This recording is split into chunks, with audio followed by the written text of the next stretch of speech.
Let me first greet you all. Good day to all. I'm Romulo Gambol Ignacio, 64 years old from Quezon City. I'm married and have a lovely wife and 4 children that are all professionals now.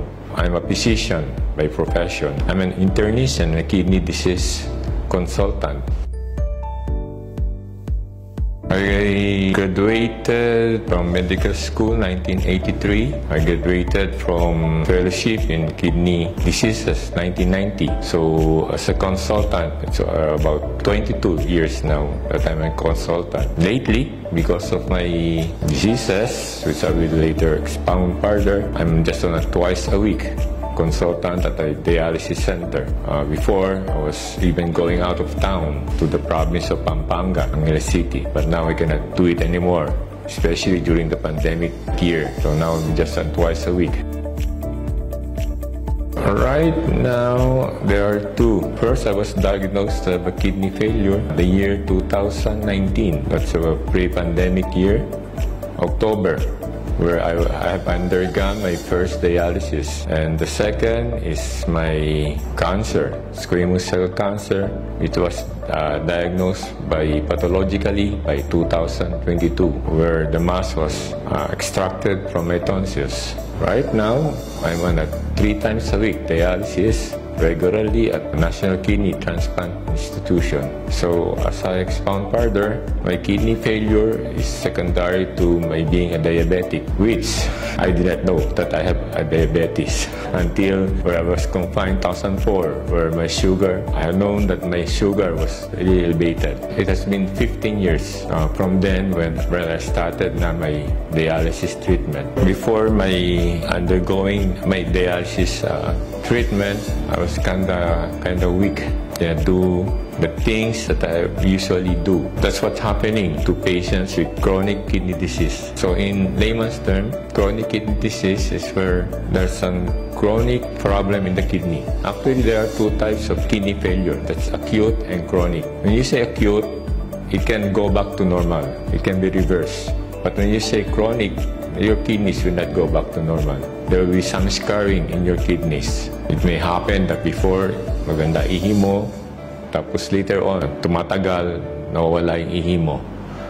And that's that chronic kidney disease. At first, you don't know. You have already it until baka stage 3. Wala ka pa rin symptoms. Minsan stage 3 naman. Malalaman na lang during a check-up. Hindi nga makikita na lang na mataas na yung creatinine mo, mababa na yung hemoglobin mo, pero wala ka pa rin naramdaman. You deny it na you have kidney failure.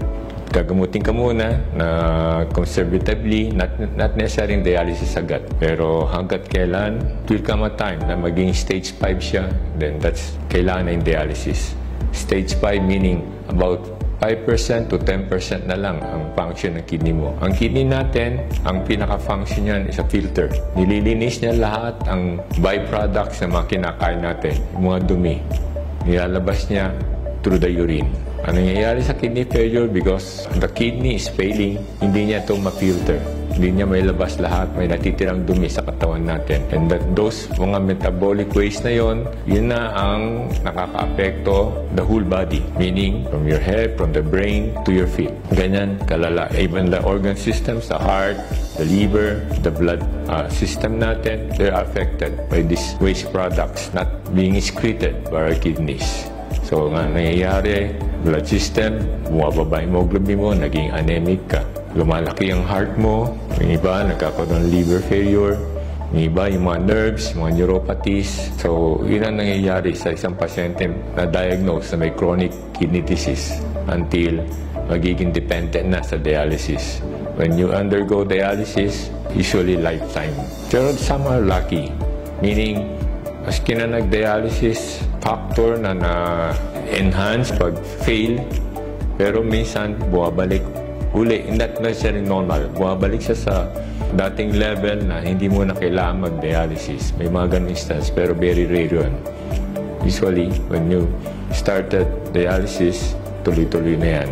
Until if you wanted to undergo kidney transplantation, doon lang pwede mag-normal ang iyong kidney. Ang tinatawag na serum creatinine levels. Yun ang tinitingnan lagi ng blood chemistry na yon, na serum creatinine, yun ang pinaka-check na ma-check na kung mataas, ay sign na nagki-kidney failure ka na.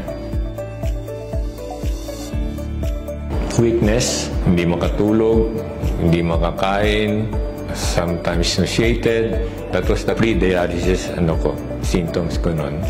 Hindi mapakali, buti lang, hindi ako encephalopathy, natatawag o naapektuhan yung brain ko or nag-seizures ako, buti lang wala yun. Pero usually, those are the mga signs and symptoms. May kidney failure ka na. It depends ngayon yung swelling sa paa. So kung namamaga ang paa mo, kasi swelling sa paa, yan ang sign na sobra na yung tubig sa katawan mo.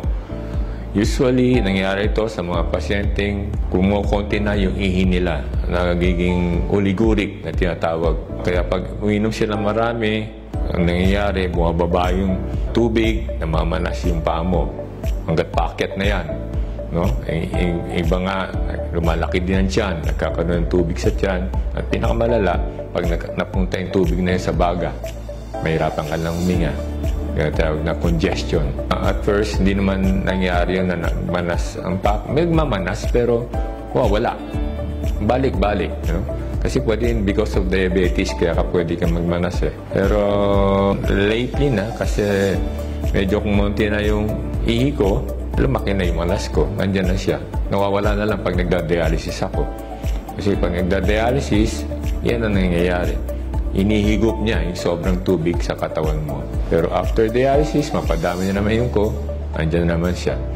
Kasi yan tinatawag na dependent edema naman. Kasi sa mga kagaya ko, lalo yung mga diabetic, yung mga capillaries, mga blood vessels, may tinatawag tayong albumin na nagpe-prevent na lumabas sa interstitial spaces yung fluid. Pero nangyayari, pag may interfere ka, pati albumin mo, nagsisip-out kasi sa iyan, kaya bumababa, kaya lumalabas ngayon sa interstitial fluid. Yan ang cause ng pagmamanas. Before August, may na-feel akong bukol dito sa may lower mandible ko, dito sa cervical area na tinatawag. Lumalaki siya, pero hindi ko pinapansin. Kasi ang reasoning ko, yung anak ko kasi, nagkaroon din siya ng bukol dito sa ilalim. Pero ang na-trace yun, merong salivary tract niya is barado. So yun na lang inisip ko. Hindi ko na siya pinoblema talaga. Pero ang pinaka naging conscious na lang ako, yung uvula ko. So yung uvula, yung nasa, pag-open natin yung mouth, yung nakakahang na parang nasa gitna, parang napipil ko, parang wala siya sa gitna. parang nawala. Parang napupus. So, early August, nag-consult na ako sa ENT friend ko, which is my classmate in medical school. And upon looking at it, nakita nga niya, may mass yun sa may tonsils ko, which was impinging on my tonsils and pushing the uvula. And there, sabi niya, I have to go on operation. So, nag-work up, and August 22, I was operated on. So, ang pinaka-symptom na naramdaman ko lang is parang madali akong madahak o masamid. Parang wala naman akong problema sa pagkain, pero yun lang, parang madali lang akong madahak. Saka minsan pag pinipili kong madahak, merong blood na lumalabas sa laway ko. Doon na pala galing yun. It was operated and the mass was checked, and it was squamous cell carcinoma of the tonsils. And upon looking at our books, it's having it's an aggressive type of carcinoma. So usually affected non mga lymph nodes. So yun yung bukol na nakapako sa right side ng neck ko, doon galing siya. So naging successful naman ang aking operation. 2-3 days, nakalabas na ako ng hospital. I was already taking then the elixir. Even before the operation, sa kakulitan ng aking wife, kasi hindi ako masyadong believe sa mga ganyan supplements. Pero sa kakulitan niya, she gave me once a day of that capsule, elixir. And upon operation, after the operation, in-increase niya. Siya yung akin naging doktor noon. Ginawa niya 3 times a day. Sabi niya, yun daw kailangan, 3 times a day. So sige, sunod lang ako. Walang mawala. Kasi napacheck muna rin kami sa aking oncologist, yung cancer specialist. And sabi niya, I have to go chemo and radiotherapy. Pag i-undergo ko yun, lalo in radiotherapy, I have to be on an NGT or ilalagyan ng tube sa may aking stomach para doon ako makakain. Kasi pag na-radiotherapy daw ako, matutuyo yung aking lalamunan, yung aking dadanan ng pagkain, wala akong dadanan. So, kailangan lagyan ako nun. Tapos, that will be on daily basis. Tapos, chemotherapy, another, you know what's going on after chemotherapy. Panghihina ka rin, magsusuka ka. Tapos, nag-dialysis pa ako. Naisip ko, ano na itong ano na, I cannot do those things. You know? So, I made up my mind. I will not undergo chemo or radiotherapy anymore. If it's God's will, it's God's will. Basta dialysis na lang ako. So, sinunod ka lang yung wife ko. Aside from that, siyempre, nagdasal po ako. Prayers. Prayers is powerful. So, after mga ilan days or weeks, upon taking the 3 times capsule of elixir, napapansin ko, lumiliit yung aking mass dito sa aking leg. And eventually, nawala siya. Without doing anything, kusa siyang nawala. And doon ako namangha sa power ng prayer and magagawa ng elixir. Kaya since then, that was August 22, 2022, hindi na po ako napatigil. Minsan lang, napatigil kasi wala na kami stock. Doon ko na napansin naman, nung nawala yung stocks namin, hindi ako nakainom, may tumubo naman na bukol sa bandang baba at medyo masakit siya. Pero after taking it again, medyo nawala yung sakit. Tsaka ngayon nga, lately, medyo lumilit siya. So, elixir has done me good. Not only na wala yung bukol ko, at the same time, actually, yung sign of cancer, last week, pa-check up ako sa aking ENT, yung nag-opera, and wala siya nakitang sign ng cancer. Ang sabi nga niya, na may experience siya na pagka-opera, after a week lang, na hindi nag-undergo ng bumabalik uli yung mass, yung tumor. Pero sa akin, all cleared up. Malinis. Though, yun nga lang, gusto niya work up pa yung medyo yung bukol, yung kulani. So, tingnan natin. Kung ano pa yung kasi gusto niya ako mag-laryngoscopy uli, gusto niya ako mag-MRI. Tingnan natin. Sabi ko, just take my elixir regularly. Kasi hindi lang yun ang napansin ko. Medyo gumanda din yung pangatawan ko. May strength. Hindi ko masasabi 100% bumalik na yung strength ko. Madali pa rin akong mapagod in a way kasi affected na yung nerves ko. Being a diabetic and a kidney patient, maapektuhan talaga yung nerves, lalo sa mga legs ko. So, siyempre, pag medyo affected na yon, yung mga nerves mo, manghihina ka na sa paglakad mo, madali ka ng magpapagod. Pero, kung naka-steady lang siya, gagawa ko, I can do things na dati kong ginagawa. For example, gusto marinig ng wife ko to, ako po yung naglalabas sa bahay. So, those things, ako yung nagsasampay. And again, I can do those things. Appetite ko, okay lang. Pero siyempre, I'm trying to control. Hindi naman pwede sa akin dialysis patient na malaki yung maraming kakainin. Pero nagkakaroon ng lasa yung pagkain ko. Masasabi ko lang, aside from prayer, elixir has done something positive in my life, which I will continually thank the group for distributing, for having this stem cell, this elixir here in our country. First muna, what elixir have done to my kidneys. Dati kasi, once a day lang ako umiihi.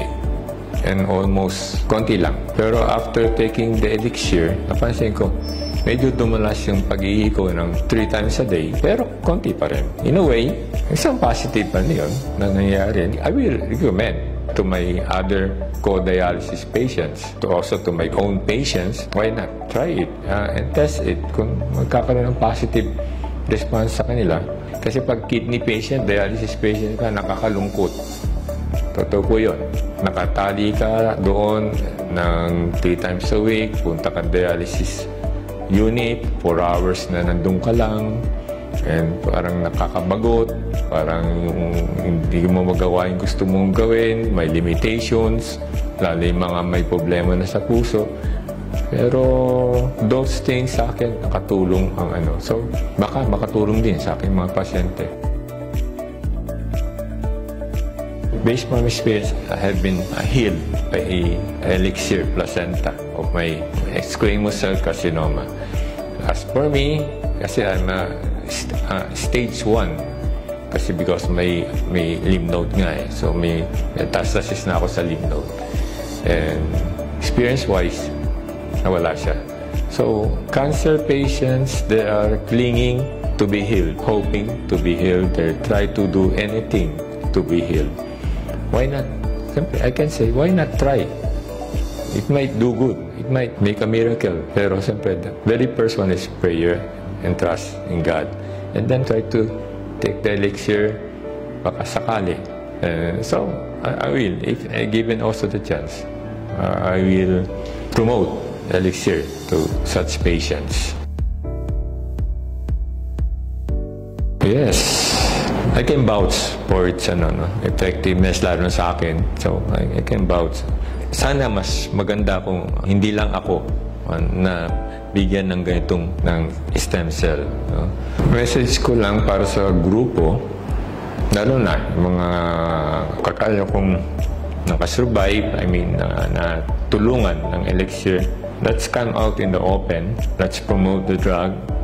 Kasi sa akin, malaki po na itulong. Yung katawan ko, yun feel ko na mas maganda ang feeling ko. Mas naging positive ang outlook ko sa buhay. Di kagaya nun na medyo nalulungkot-lungkot na rin ako.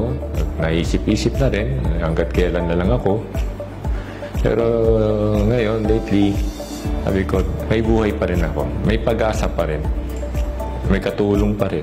May pinadala si Lord as supplement. Makakatulong sa atin, hindi lang physically, pati emotionally, makakatulong na malaki. As my final words, I recommend the supplement Elixir Placenta na i-take nyo, i-try nyo. So, I'm promoting the drug personally because of what it had done to me. It is a tested supplement that give good results, especially to those who have taken it already. Don't mind the expenses. It's just money. Be given back to you. Be mind of what you feel. Be mind of can do after. This is my message to those na may mga malubhang sakit, kagaya ko, cancer, kidney disease, and the likes. If you're losing hope, don't lose hope. Binigay ni Lord sa atin ang Elixir Placenta. In a way, makakatulong na not necessarily total healing para sa atin, kundi parang healing of our physical bodies, healing of our emotions, para hindi tayo ma-despair, hindi tayo laging malungkot. Nakatulong sa akin na malaki ang elixir. And I know, based from my experience, na kayo din, matutulungan kayo. So try the supplement. It will do us good. This is the Elixir Placenta that I was talking about earlier, and miracle supplement that can help us, can give us good quality of life. So sa mga kapwa ko na pasyente na may problema sa kidney, sa cancer, and sa iba pa mga sakit na malubha, based from my experience, I challenge you now, try it. Elixir Placenta and see the difference of what it will do in your life.